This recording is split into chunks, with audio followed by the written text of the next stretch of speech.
여성 주인공의 활약으로 국가 위기를 극복하고 또 사회적 갈등을 이겨내는 이야기를 다룬 소설인 박시전을 할게.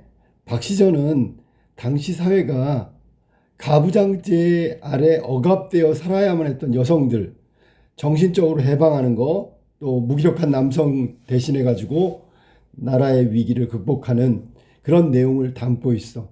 그런데 이 소설은 역사적 사실이라는 사실적인 부분과 허구적인 내용이 결합되어 있는 소설인데, 역사적 사실은 뭐냐면, 자, 오랑캐가 청나라가 조선을 침략하게 되고, 그래서 그 바보 같은 임금 인조가 피난까지 간단 말이야. 피난. 그 다음에 결국 항복하게 된다는 얘기, 삼전도의 굴욕 뭐 이런 거, 남한산성 얘기란 말이야. 허구적인 내용은 누구냐면, 주인공 박씨는 실제 인물이 아니라 허구적 인물이고, 이 오랑캐 군대에 맞서서 싸우게 되고, 물론 굉장히 비범하고 신기한 뭐 도술 같은 그런 도교적인 어떤 내용을 가지고, 전기적인 내용을 가지고 오랑캐 군대를 물리치고 승리한다는 내용이야. 그게 바로 역사적 사실과 허구적 내용이 결합된 소설이라고 볼 수 있어. 전체 스토리는, 자, 시대가 인조 때고 이조 참판 이득춘이라는 사람의 아들 이시백이 있었는데, 16살 되던 해에 금강산에 사는 박처사, 그러니까 박시전의 박씨의 아버지 처사도 역시 도교적 발상이지. 박처사의 딸과 혼인한단 말이야. 이시백과 박씨가 혼인하게 되고, 첫날 밤 너무 박색이라서 이시백은 자기 부인이 된 박씨를 좋아하지 못하게 되고, 그래서 나중에 그 시아버지 이득춘한테 청하여서 후원에다가 피화당이라는 집을 짓고 혼자 거처하게 된다. 자, 하지만 재주와 학식이 뛰어날 뿐 아니라 도술에도 능했던 이 박씨는 이시백을 과거에 장원 급제시키는 거야. 마치 바보 온달과 평강공주 같은 역할을 하는 거야. 이후에 때가 되었다며 박처사가 찾아와 가지고 박씨의 그 흉측한 허물을 벗겨주고, 박씨는 미인으로 변한 다음에 그것을 본 이시백은 매우 기뻐하고 이후에 박씨가 시키는 대로 뜻대로 따르게 되는 거야. 이 무렵에 오랑캐, 호국이라고 그러죠. 호국. 오랑캐 가달이 명나라를 침범하자 명나라는 조선의 구원병을 요청하고, 조선은 이시백하고 임경업, 실제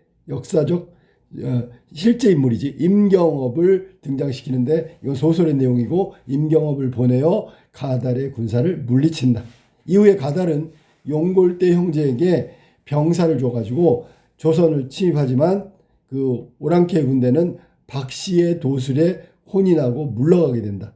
이로써 박씨는 충렬 정경 부인이 되고, 이시백은 영의정까지 올라가는 거지. 그래서 자손 대대로 벼슬이 내려지고 행복한 여생을 보낸다. 마지막 해피엔딩, 행복한 결말로 끝나는 소설이고 전체 줄거리다. 자, 본문으로 갈게.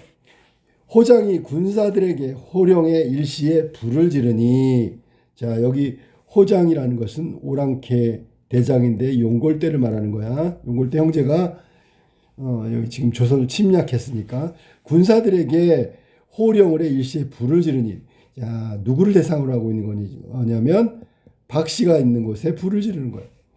화약 터지는 소리가 천지에 진동하고 산천이 무너지는 듯. 뭐 이게 지금 화약 터지는 소리가 천지에 진동하고 산천이 무너지는 듯 표현으로 본다면 이건 과장이 좀 되어 있는 부분이고, 이거는 비유적 표현에 해당되겠다.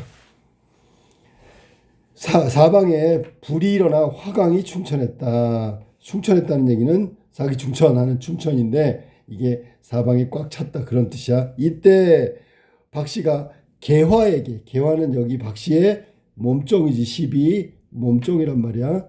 개화에게 명령을 해갖고 옥병수를 던지게 하고, 왼손에는 옥화선을, 오른손에는 백화선을 들고 오색실로 부적을 메어 화염 속에 던졌다.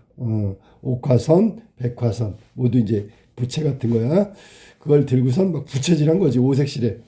그러자 갑자기 바람이 세차게 불면서 화염이 도리어 호진 쪽으로, 즉 오랑캐 군대가 있는 진영 쪽으로 향했으며 호국 군사들을 중 화염에 쌓여 지척을 분간하지 못하고 불에 타 죽은 자가 이루 헤아릴 수 없더라. 자, 여기 지금 이때 박씨가 요부터 시작인데 여기부터 죽은 자가 헤아릴 수 없다. 요 부분이 바로 전기적 요소에 해당되는 거고 고전소설의 특징 중에 비현실적인 내용이다 라고 볼 수 있는 거지. 그래서 도술이 나왔어. 그게 바로 전기적 요소인데 도술로 호나라 군대를 물리치는 박씨의 활약상이 나온 거야.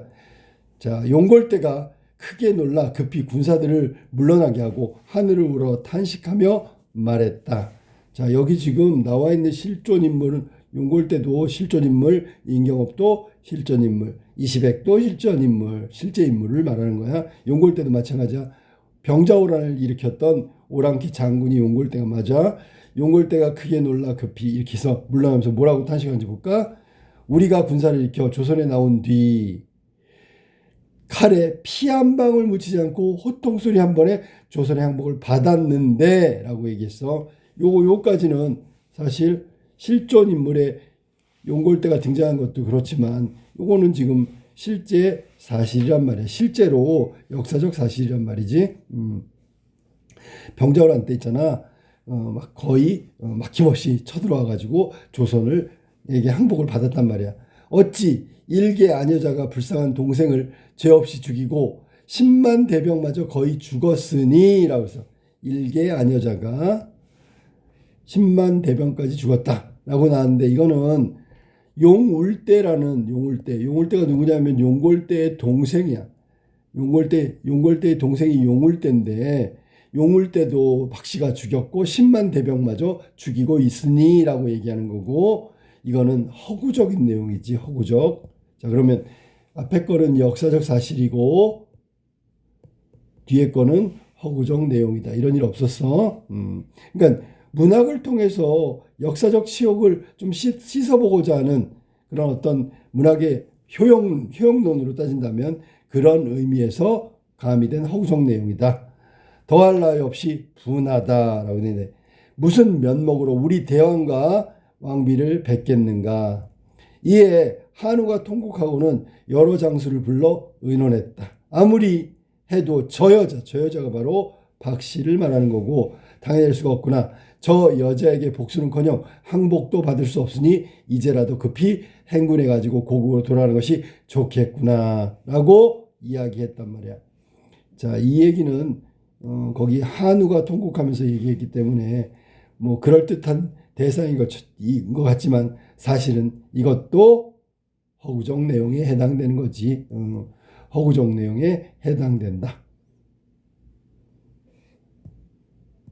이 허구적 내용은 백성들의 어떤 병자호란의 치욕 때문에 상처받은 마음을 위로하기 위해서 문학적으로 허구적인 내용이 들어갔다고 볼 수 있겠지. 이것도 허구적 내용이다. 사실이 아니야.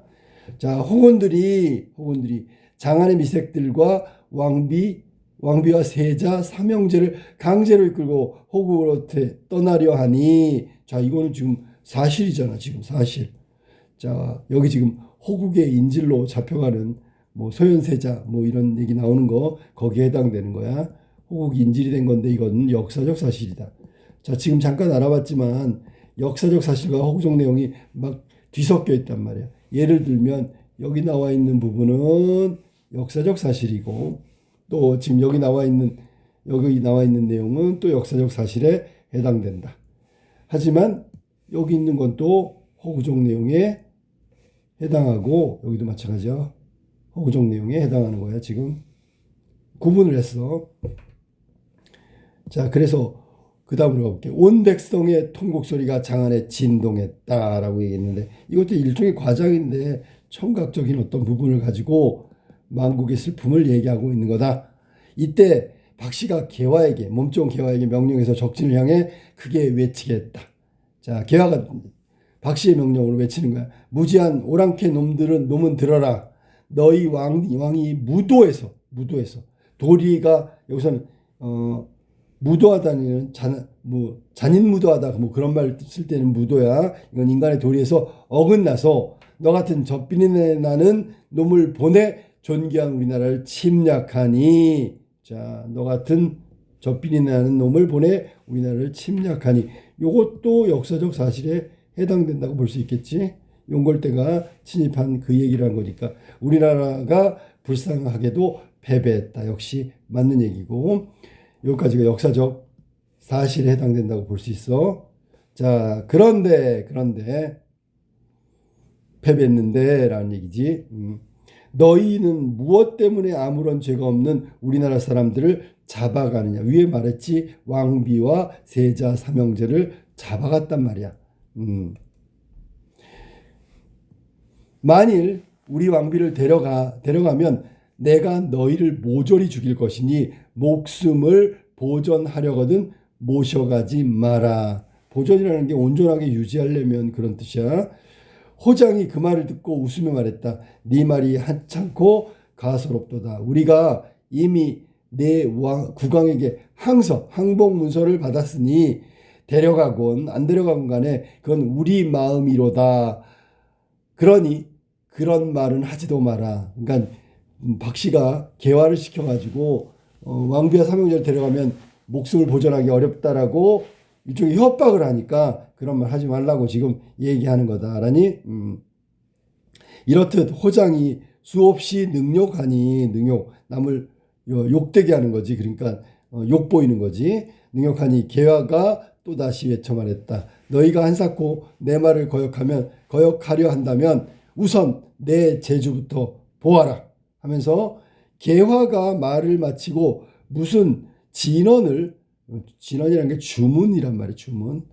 진언을 두어 번 외우니 갑자기 공중에서 두 줄기 무지개가 일어나며 급한 큰 비가 억수같이 쏟아져 천지가 아득하고 또한 눈보라가 크게 일어나고 우박이 담아 붓듯이 쏟아지더니 순식간에 소나기와 우박이 얼음이 되어가지고 호적의 말굽은 땅에 붙어 떨어지지 않고 사람은 한 발자국도 움직이지 못했다라고 돼 있네. 자, 개화가 주문을 외우고 나서부터 이상한 일이 벌어졌어. 비현실적인 부분이 벌어졌지. 여기까지가 전기적 성격을 띠고 있는 거다. 전기적 성격을 띠고 있는 거야. 비현실이지. 자, 이 부분은 비현실적 요소. 호장이 그제야 깨닫고 말했다. 당초 군사를 일으킬 때 우리 왕비께서 분부하시기를 조선에 가거든 우의정집 후원이라고 나왔지. 여기가 지금 박씨가 머물던 피화당 그쪽이야. 박씨가 있는 곳에 절대 범하지 말라고 하셨다. 자, 그럼 이건 지금 일종의 금기라고 하는 거지. 금기. 어기면 안 되는 거야. 하니? 그러면 호국의 왕비는 이미 박씨의 비범한 능력을 알고 있었다는 거지. 그래서 조심하라고 금기를 시켰단 말이야. 그런데도 짐짓 깨닫지 못하고 순간에 분노만 생각하다가 왕비의 분부가 바로 아까 이 부분에 해당되는 거겠지. 그지? 왕비의 분부라는 건 바로 이 부분이다. 여기부터 여기까지. 왕비의 분부를 거역해 화를 당하여 10만 대병이 태반, 거의 절반이 다 죽이고 죄 없는 용을 때까지 죽었구나라고 일종의 후회하고 있는 거지. 무슨 면목으로 대왕과 왕비를 뵙겠는가. 상황이 다급하게 되었으니 지금이라도 박씨에게 비는 것이 좋겠소라고 얘기했단 말이야. 호장이 깨닫고 나서 그렇게 한 거야. 그랬더니 호장들이 말에서 내려가지고 스스로 손을 묶고 팔문진 앞으로 나아가 무릎을 꿇고 애걸하며 말했다. 자, 이 부분은 사실은 여기 있다. 뒷부분이네. 자, 이 부분은 아까 했던 대로 호장들이 말에서 내려 스스로 손을 묶고 팔문진 앞으로 나아가 무릎을 꿇고 애걸하며 말했다라고 나온 부분이야. 이 부분은 아까 얘기한 대로 허구적 내용에 해당되겠지. 실제가 아니란 얘기야. 허구적 내용에 해당된다. 그러고는 또 애걸했다. 뭐라 했냐면 아니구나. 그 위에지. 소장들이 군사를 일으켜 조선에 들어와 사방을 돌아다녔을 때 한 번도 무릎을 꿇은 적이 없었는데 이제 신명하신 박씨 부인께 박부인께 무릎을 꿇고 비나이다. 자, 이 내용은 요 부분은 자 호국의 장수와 병사들도 박씨의 비범한 능력을 인정했다는 얘기지. 능력을 인정했다. 이거지. 사실이 아니고 이거 허구적 내용이고 아까 얘기했던 문학을 통한 현실의 역사적 상처의 어떤 해소, 치유라는 얘기야. 현실하고 반대되는 내용이 나와서 이것을 읽는 조선인들에게 어떤 마음의 상처를 약간 씻어주는 그런 역할을 하는 문학적 효용이다라고 생각하면 돼. 그러고는 또 애걸했다. 부인의 말씀이 왕비는 데려가지 말라 하시니 분부대로 할 것입니다. 이제 길을 열어 우리가 고국으로 돌아가게 해 주소서라고 빌었지. 그랬더니 호장들이 여러 번 간절히 애걸하니 박씨가 그제야 주렴을 걷고 주렴 저기 중국집 가면 이렇게 입구에 구슬 이렇게 쭉 달린 거 이렇게 가리는 거 있잖아. 내부하고 그 출입할 때 출입구에 걸려 있는 그 구슬. 자, 주렴을 걷고 크게 꾸짖어 말했다. 아주 단호한 목소리로 너희들 씨도 남기지 않고 모두 죽여 없애려 했으나 내가 부득이 1000명에 따라 너희를 용서하노라. 우리나라가 불행해 너희에게 강화를 당했다. 강화라는 얘기는 싸움으로 평화를 이룬 것을 강화라고 하는 거야. 강화라는 말은 힘의 어떤 우위에 의해서 평화가 찾아온 거야. 싸움이 끝이고 평화가 찾아온 거지. 무엇 때문에 우리 왕비를 모셔가려 하느냐. 너희 말대로 왕비는 모셔가지 마라. 너희가 부득이 세자를 모셔간다고 하니 이 또한 하늘의 뜻을 거역하지 못하거니와. 자, 여기 지금 하늘의 뜻이라고 하늘의 뜻을 거역하지 못하거니와. 이게 하늘의 뜻이라면 세자는 데려가라. 세자를 데려가는 건 하늘의 뜻이라면 거역하지 못한다라는 얘기고 부디 조심해서 모시고 가라. 나는 여기 앉아서도 만리 밖을 내다보는 능력이 있으니 너희가 만일 불편하게 모시면 내가 장수들을 보내가지고 너희 왕과 죄 없는 백성을 모두 함몰하겠노라. 부디 내 말을 헛되이 여기지 말고 명심하기를 바라노라. 이렇게 돼 있어. 자, 그러면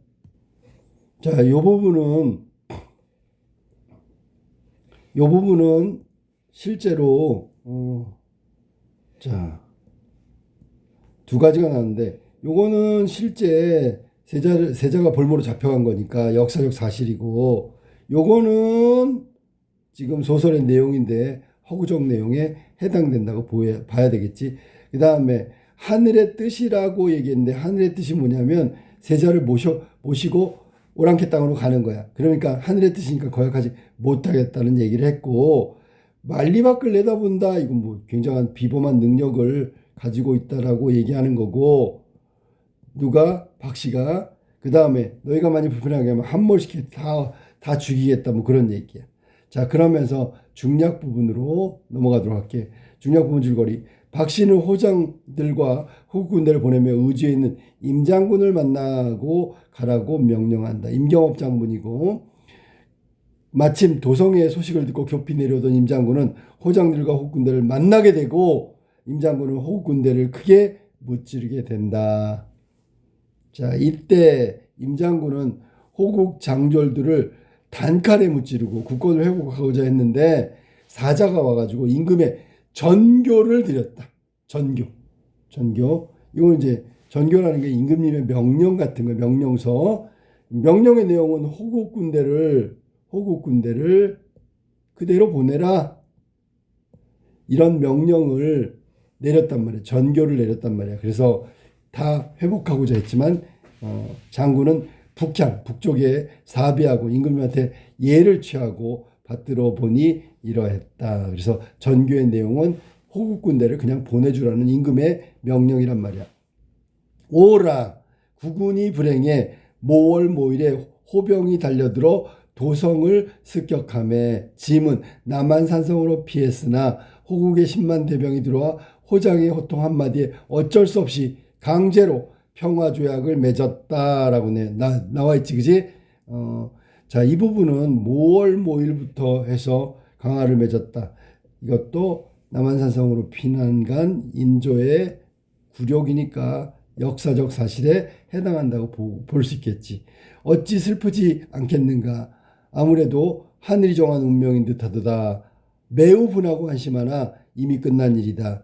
여기서 임경업이겠지. 경의 충성이 모두 허사가 되고 말았구나. 이제는 어쩔 수 없으니 경은 길을 열어 호장을 돌려보내라. 이게 다 전교의 내용이란 말이지. 임장군이 다 읽고 나서 칼을 던지고 대성통곡하며 말했다. 아아 슬프다. 조선만고의 소인.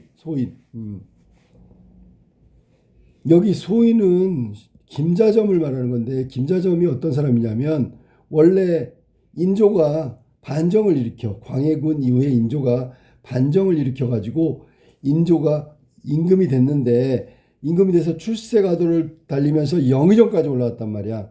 이 김자점이 나중에 인조 다음에 효종이 즉위하면서 파직당했어. 그러니까 북벌, 자, 오랑캐를 침략하겠다는 북벌 계획을 세웠는데, 이걸 갖다가 청나라에 가서 밀고 하는 인물이란 말이지. 만고의 소인이 국권을 농락해 이처럼 나라가 망하게 했는데, 명천은 여기서는 하늘님이 되겠지. 하느님이 되겠어. 어찌 이토록 무심하시오. 명천은 어찌하여 무심한가. 만약에 마음이 있다면 우리를 이렇게 국권을 농락당하고 망하게 하진 않았을 텐데 라고 얘기한 거지.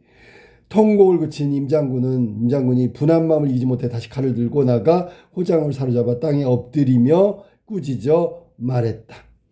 지금 아무리 생각해도 화가 난 거지. 내 나라가 지금까지 지탱하게 됐는데 우리 조선의 도움을 받은 줄도 모르고 무지한 오랑캐 놈이 이처럼 하늘의 뜻을 어기고 우리나라를 침략했으니 내 놈들을 씨도 없이 다 죽이려 했으나 라는 얘기지, 그지? 여기서 의리를 배신한 우리 조선의 도움으로 여태까지 잘 살았는데 오히려 우리 뒤통수를 친 거지, 그지? 이건 이제 임경업 장군이 오랑캐에 대한 분노, 오랑캐에 대한 적개심을 드러낸 부분이다. 오랑캐에 대하냐? 자, 그래서 이미 강화를 맺었기에 왕명거역하지 못해 너희를 살려보내노라. 이제 전교의 내용을 읽고 나서 그냥 보내라는 인조의 말에 그냥 넘어간 거지, 그지? 부디 세자와 대군을 평안히 모셔가서 착실하게 공경하라. 임장군은 한번 통곡한 뒤 문을 열어 호국 군사를 내보냈다. 자, 여기 박시전에 호국 용골대를 다 보내는 장면을 지금 이야기한 거지. 그래서 내용 속에 역사적 사실과 후속 내용이 막 이렇게 혼재되어 있는데, 사실 병자호란이라는 역사적 사실은 엄연히 존재하는 것이고 이거를 재구성했단 말이에요. 재구성. 소설적으로. 그래, 왜 이런 일을 했을까? 그러면 중간에 허구적인 내용을 통해서 호국 병사들을 죽이고 조선의 장군 임경업이 호통을 치고 박씨한테 무릎 꿇고 막 이런 부분들은 우리 민족이 병자호란 때 상처받은 민족적 자존심 혹은 자긍심, 우리가 너네들보다 훌륭하다는 그 마음을 다시 고취하고자 이런 허구적 문학인 박시전을 쓰게 됐단 말이야.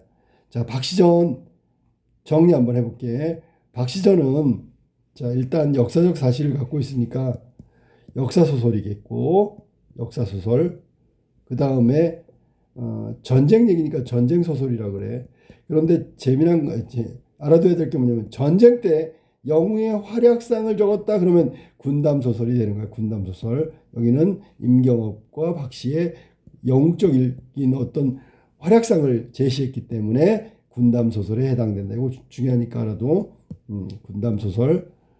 그 다음에 이 박시전은 병자호란이 시대적 시간적 배경이 되겠고, 그 다음에 공간적 배경은 청나라도 나오고 조선도 조선 팔도가 나온다. 주로 북쪽이지만. 그 다음에 시점은 다른 고전소설과 같이 전지적 작가 시점이고, 특징이라고 본다면 네 번째, 역사적 실존인물. 아까 뭐 용골대도 나오고 임경업도 나오고 이시백이 뭐 이런 사람들 나온 거 보니까 이거는 이제 보통 역사적인 실존인물이 나오면 사실성을 높여주지. 그 다음에 또 특징이라면 아까 얘기했던 민족적 자긍심을 고취하기 위해서 써놨다는 거고, 그 다음에 전기적 성격, 이건 뭐 박씨의 비범한 능력이니까 전기적 성격. 그 다음에 이 전기적 성격의 중심이 되는 게 박씨 여성이잖아. 그러니까 여성의 비범한 능력을 보여주는 거야. 그럼 무슨 뜻일까? 여성도 우수한 능력을 갖추면 국난 극복, 나라의 어려움이라든지 영웅이 될 수 있다라는 어떤 의식이 반영됐다고 볼 수 있겠지.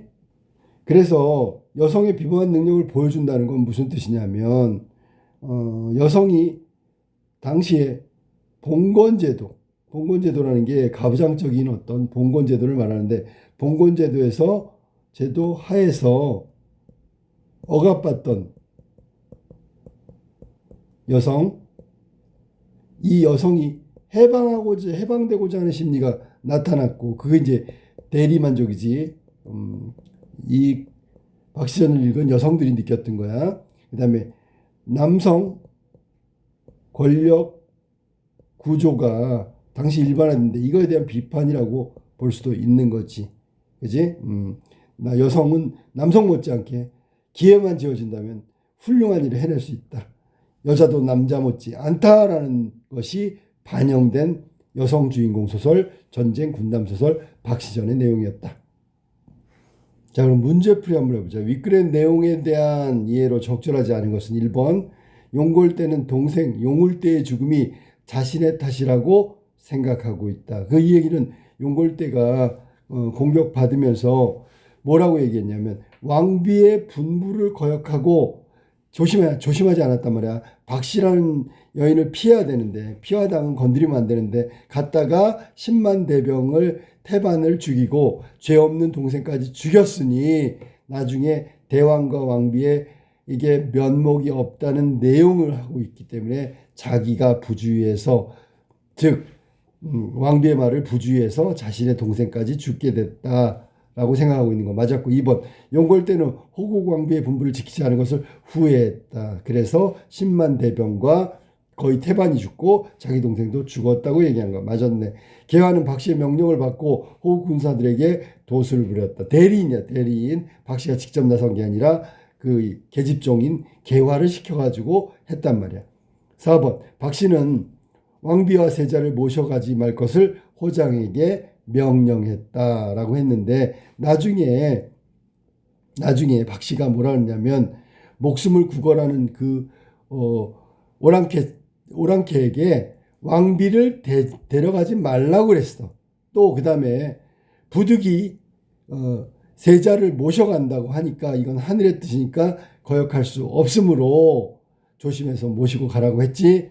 그러니까 여기는 지금 모셔가지 말 것, 이건 아니고요. 하늘의 명령이라면 세자를 모셔가는 건 어쩔 수 없다라고 했으니까 틀렸지. 그 다음에 임장군은 왕의 명령을 받들어 전교를 붙고 살려보냈다.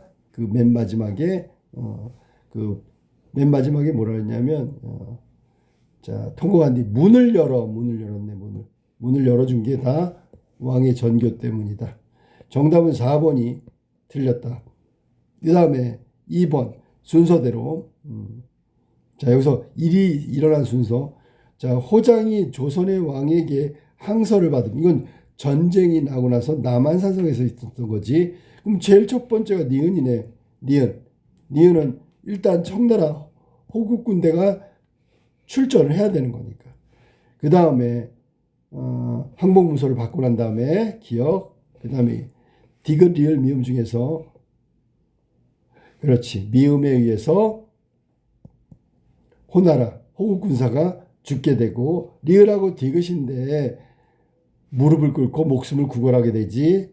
그 다음 마지막 임장군이 전교를 받고 문을 열어주는 것으로 끝난다. 그래서 니은, 기억, 미음, 리을, 디귿 순서가 시간 순서가 맞지, 그지? 3번 문제로 할게. 보기에 기억에 들어갈 알맞은 어구를 본문에서 찾아 쓰시오.